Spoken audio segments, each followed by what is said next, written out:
The stagecoach door was 26 inches wide, and Hannah Burke was not. She had folded herself into the coach at the railhead in Cheyenne and ridden 3 days east into the Wyoming grass. And now, with the whole of Antler Bend gathered on the boardwalk to see who the rancher had sent for, she could not get out. Her shoulder caught the frame. Then, her hip. The driver above her said nothing and looked at the sky. A boy laughed first, the way boys do, and then the laugh spread down the boardwalk and became a thing with a life of its own. And Hannah Burke sat half in and half out of the door of a stagecoach in a strange town and understood that she had traveled 500 miles to be looked at exactly the way she had been looked at her whole life. If you have ever been made small in front of strangers for the size you take up in the world, stay with me, because this is the story of the day a woman stopped folding herself to fit through other people's doors. Subscribe to this channel and stay with me to the end. Drop the name of your city in the comments. I want to see how far this story travels. Now come back to that boardwalk in the Wyoming wind, where a woman is stuck in a stagecoach door, and a tall, quiet rancher is already crossing the street toward her, and what he says is going to silence that entire laughing town. Her name was Hannah Burke, and she was 29 years old, and she had answered an advertisement in a Cheyenne paper, because there was nothing left in Ohio to keep her. She had been the unmarried daughter who stayed, the one who nursed a dying mother for 6 years, while her sisters married and moved and sent their regrets. And when the mother finally went, the house went to the eldest son, and Hannah went to a back room, and the charity of a brother's wife who counted every biscuit she ate at the table. She was a large woman. She had been a large girl and a large child. And she had spent 29 years learning all the ways a body could be made to feel like an apology it owed the room. The advertisement had been 4 lines. A rancher in the Antler Bend country wanted a capable woman to keep a house and a kitchen and be a wife to a man who had a good deal of land and not much to say. He asked for no portrait and made no mention of what kind of figure a woman ought to have. And that absence had mattered to Hannah more than she let herself admit on the long ride out. She had read the 4 lines so many times the paper had gone soft at the folds. The town had its own version of the man, and the stage driver delivered it the way stage drivers do, leaning down from the box while she was still wedged in the door, as though her trouble were a fine occasion for conversation. That'd be Crandall land you're headed to. Eli Crandall. He said the name and let it hang so the boardwalk could supply the rest, and it did in pieces, the way a town hands a stranger the things it has decided about a man. Eli Crandall ran the biggest spread in the valley, and the loneliest. His wife had died 4 winters back. A wagon overturned at the river crossing in high water, and they brought her home, wrapped in a tarp, and he had not been the same man since. He kept to his land. He paid his hands fair and ate his supper alone, and had buried something in himself along with the wife. And the consensus of Antler Bend, delivered with great certainty by people who had never been up to his house, was that he was a hard man now, and a strange one, and that no woman in her right mind would marry into all that silence. Last housekeeper he hired lasted a month. The driver finished, pleased with himself. Couldn't stand the quiet. You won't neither, big as you are. There'll be no chair up there'll hold you, and no man'll. Are you finished? Hannah asked. She did not say it sharp. She said it the way a woman says it who has heard the front half of every cruel sentence so many times she no longer needs to wait for the back. She put both hands on the frame of the door that would not have her, and she pushed. The wood groaned. She came out of it sideways and all at once, the way a cork comes out of a bottle, and she nearly went down in the dust of the street. And the boardwalk found that funnier than anything yet. She did not look at them. She had learned a long time ago that turning to face the laughter only gave it a place to land. She bent and picked up her trunk, a single trunk, everything she owned, a few dresses and a Bible, and her dead mother's cast-iron skillet, and a small crock of starter dough she had kept alive across half a continent. And she straightened her hat, and she stood in the middle of Antler Bend with her chin level, deciding which direction the ranch lay. That was when the tall man crossed the street. He came out of the door of the feed store, and he came straight across without hurrying. A long, lean man in a canvas coat with 4 winters of something heavy in his face, and the boardwalk quieted as he came, because a man like that quiets a room without trying.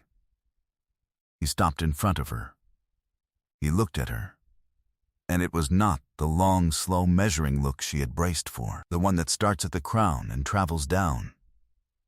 He looked at her face, and then at her hands where they gripped the trunk, and then at the cast-iron skillet she had set on top of it, and something moved behind his eyes. "You'd be the woman from the paper," he said.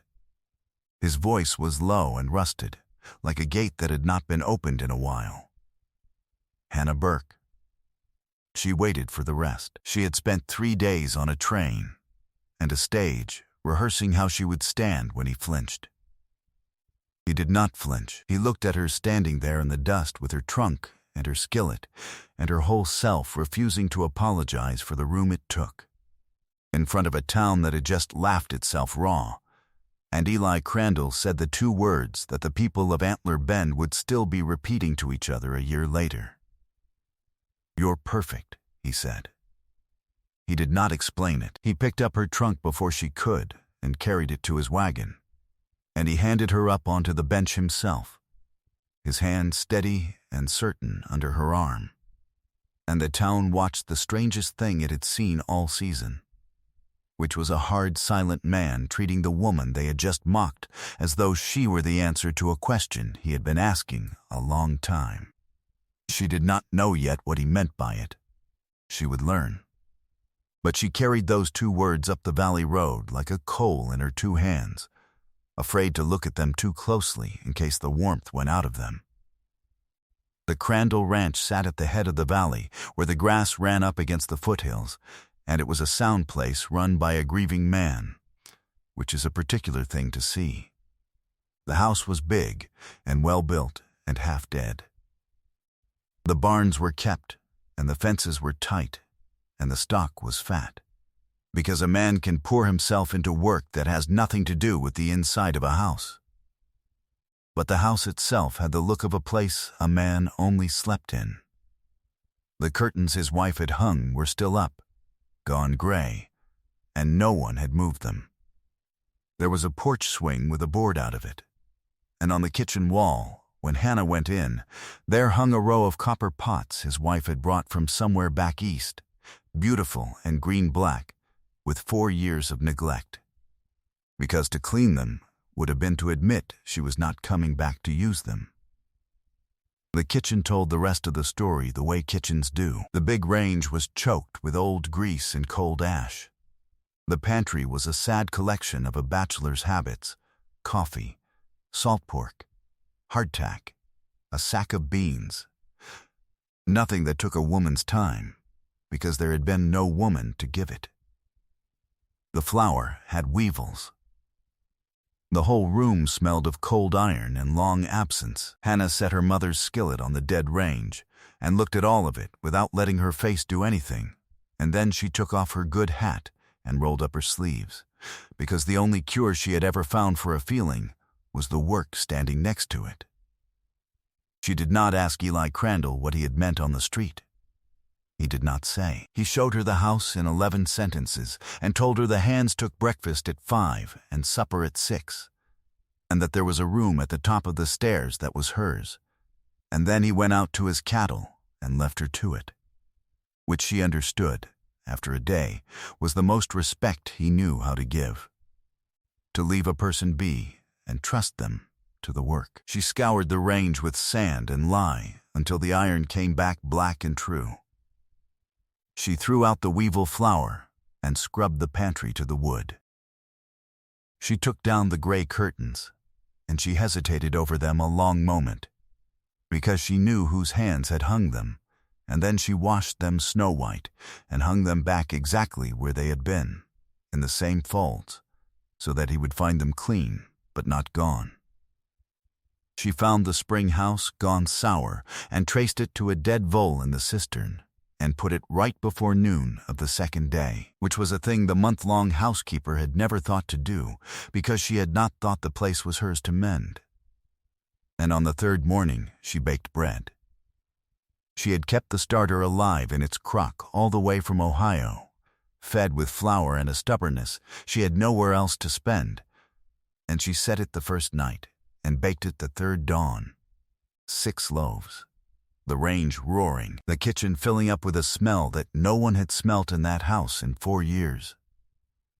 The smell went out the open window and across the yard to the corral where the hands were saddling, and one of them, an old hand named Pruitt, who had worked the Crandall land since before the dying, stopped with his hand on the cinch and stood very still.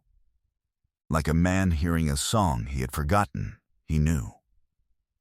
Eli Crandall came in for breakfast and stopped 3 steps inside the door. He did not look at the bread.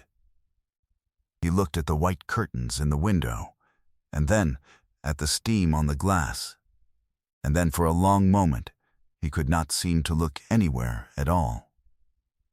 Hannah cut the heel off the first loaf, too hot to be sensible, and buttered it, and set it at his place, and went back to the range to give him the privacy of her back.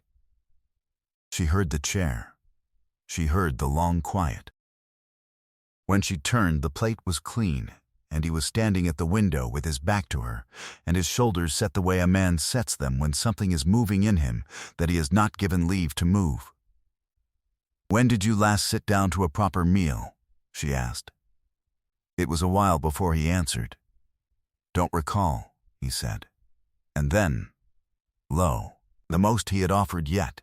House hasn't smelled like this since. He did not finish it. He did not have to. He went out to the cattle, and that night, after Hannah had gone up to the room at the top of the stairs, she heard him on the porch, and in the morning the board was back in the porch swing, and it sat level, and it would hold any weight a person cared to put on it. He never said a word about it. Neither did she. She came to understand what he had meant on the street, though he never sat her down and told it plain. It came out sideways, the way everything in that man came out. His wife had been a small woman, slight, fine-boned, a town girl never quite suited to the country, and Eli had spent the years of their marriage in a low, constant fear that the land would be too much for her, that the cold or the work or the distance would wear her down to nothing. And in the end, it was the river that took her, the wagon she should never have been driving alone in high water, because she had been too proud to wait for him. He had married a woman the world called perfect, and watched the world be too large and too hard for her, and he had blamed himself for 4 winters. And then a woman had come out of a stagecoach who could not be folded small, who had pushed herself out of a door that would not have her, and stood in the dust with her chin level and refused to apologize for the space she filled.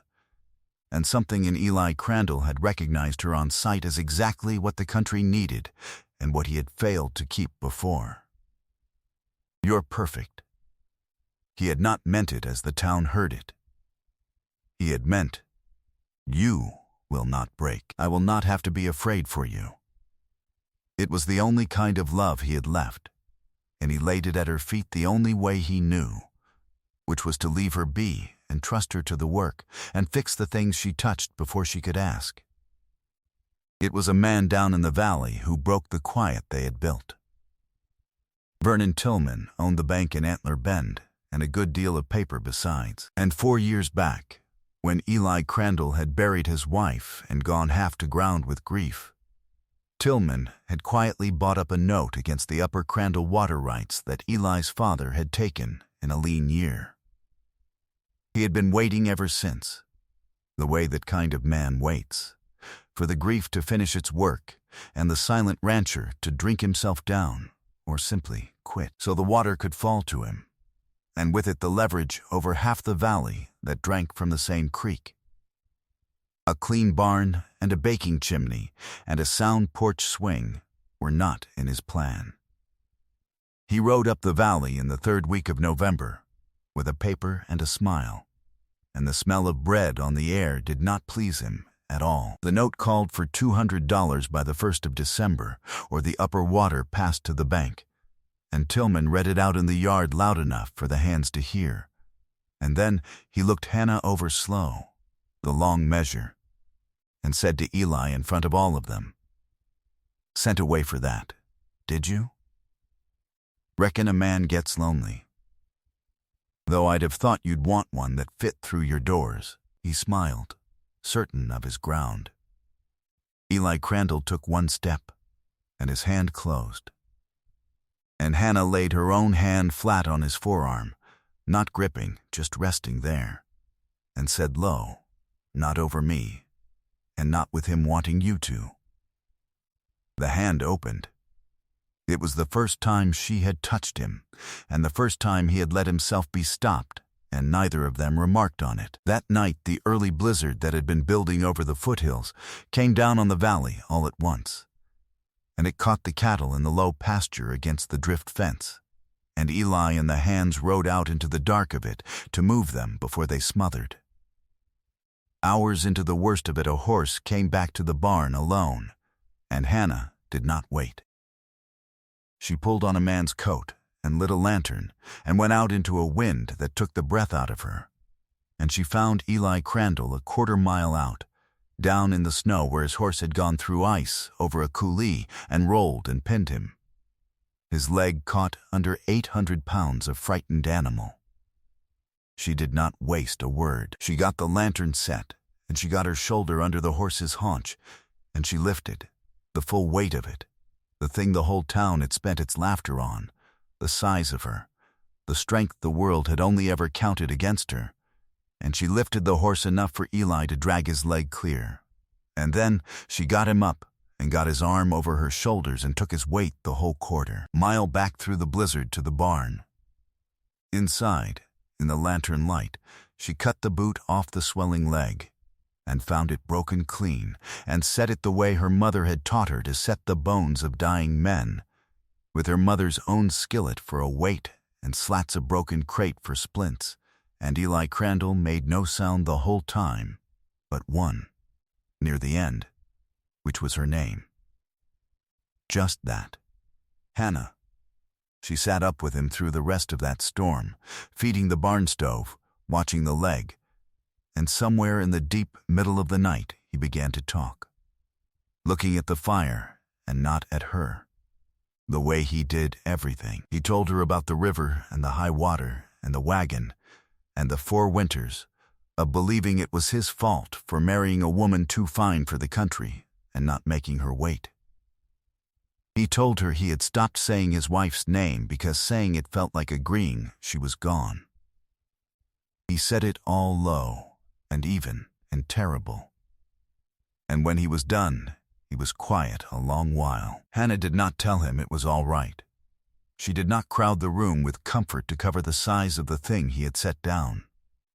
She sat where she was, with her hand near his on the cold floor of the barn, and let the silence be as large as the grief was, which was its own kind of answer, the kind that says, "I am here, and this is real, and I will not pretend it is smaller than it is." Toward dawn his hand crossed the last few inches and closed over hers, and they stayed like that until the gray came up in the high window and the wind finally died. A broken leg pays no notes, and the 1st of December was coming. But Hannah Burke had not survived 29 years on other people's charity by waiting to be rescued when there was anything left she could try herself. While Eli mended, she took the wagon down the valley alone, let the town look. She had survived the looking before, and she did 3 quiet things.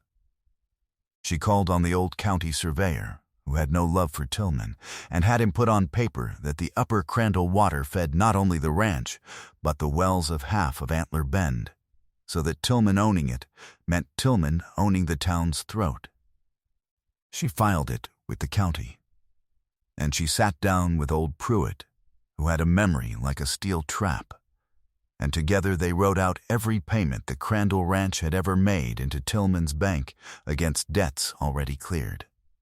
A ledger of small, quiet thefts a grieving man had never been in any condition to add up. On the 1st of December, the men gathered in the front room of the bank because Tillman wanted it witnessed, the county clerk, 4 ranchers who drank from the creek, and the same stage driver who had told her she would not last. Tillman laid out his note, smiling. Eli Crandall stood up on his splinted leg before Hannah could lay out a single thing she had gathered. He had spent his words carefully his whole life, and spent almost none of them in 4 years. But there, in front of every man who had heard the story of the woman stuck in the stagecoach door, he used them plainly. "This woman is my wife," he said. He had not asked her, and they both knew it, and it did not matter, because it was true in every way the word was meant to mean. She lifted a downed horse off my leg in a blizzard with her own 2 arms, when not a man here would have made it out my road. The upper water feeds every well in this town, and Vernon Tillman aimed to own it and bleed you all, and she's got it on paper, filed down at the courthouse. And every one of you who looked at her getting off that stage and saw a thing to laugh at, he let it sit, looked wrong. She stays. The water stays where it belongs. Anybody's got a quarrel with that. The door behind you's plenty wide. It was the most anyone in Antler Bend had heard Eli Crandall say since the burying, and it was not much at all, and that was exactly why it landed the way it did. The clerk read Hannah's filing and the surveyor's map, and the ranchers around the room understood in a breath that the banker had meant to own the water they all drank. And the thing turned in the room the way weather turns. Tillman's note dissolved into the leverage play it had always been. He left Antler Bend before the spring thaw, and no one was sorry. The stage driver took his hat off to Hannah in the street. Some of them changed that day, and some were only beaten. But not one of them ever again told the story of the woman stuck in the stagecoach door as a thing to laugh at, because they had all stood in one room and watched what she was, and there is no unseeing a thing like that. Spring came up the valley late, and then all at once. The gray curtains came down for good, and white ones went up that were Hannah's own. The copper pots came down off the wall, scoured bright, and hung gleaming over a range that was never cold now. And his dead wife's name was spoken in that house easy and often and without flinching, the way you keep a person by saying their name rather than lose them by silence. The porch swing held the both of them on summer evenings, and in time it held more, for 2 children were born on that ranch who grew up unafraid of high water because their father taught them the river himself. With their mother standing on the bank, large and steady and entirely unafraid. Hannah Crandall baked her bread every morning of her life from the starter she had carried out of Ohio and kept alive through everything, and the smell went out the window and down the valley road, and travelers passing the foot of the lane would lift their heads and wonder who lived up at the head of the grass and ate so well. The country was what it had always been, wide and hard and older than anyone who tried to live on it, indifferent to the size of a person's hopes, taking what it took and giving back what it gave without asking leave of anybody. But there was a house at the head of the valley, with a warm range in it, and a woman who had stopped, somewhere on the road between a stagecoach door and a winter blizzard, asking the world's pardon for the room she filled. She had been told her whole life that she was too much for the world to make space for. She had finally found a man who looked at all of her in the dust of a laughing town and knew, the way you know weather, that she was exactly enough, and she stayed.